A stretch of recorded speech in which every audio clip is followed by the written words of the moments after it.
আসসালামু আলাইকুম। Hello viewers, আপনারা সবাই কেমন আছেন? আশা করি আল্লাহর রহমতে সবাই ভালো আছেন।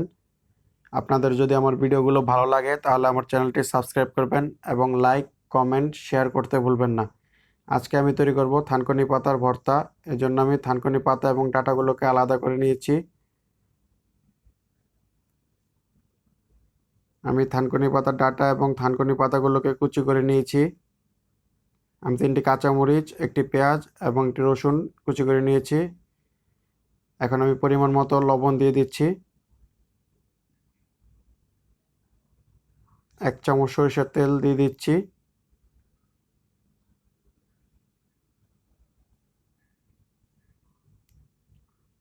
আপনারা চাইলে কাঁচামরিচের পরিবর্তে শুকনো মরিচও ব্যবহার করতে পারেন। এখন আমি পেঁয়াজ কুচিগুলো, রসুন এবং মরিচ ওগুলোকে একসাথে ভালোভাবে মেখে নিচ্ছি।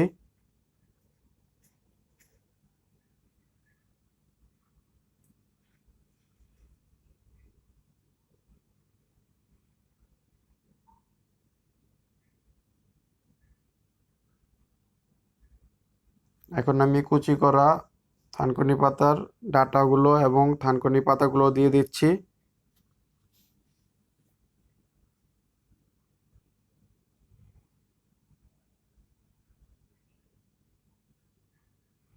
এখন আমি থানকুনি পাতাগুলোকে ভালোভাবে মেখে নিচ্ছি।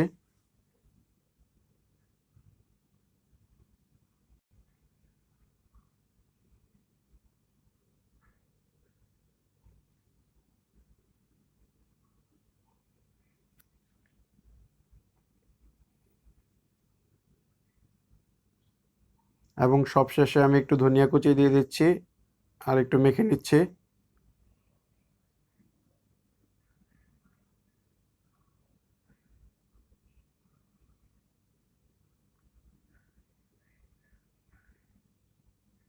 প্রায় 3 মিনিট আমি মেখে নিয়েছি।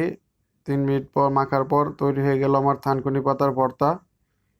আশা করি আপনাদের ভিডিওটি ভালো লেগেছে।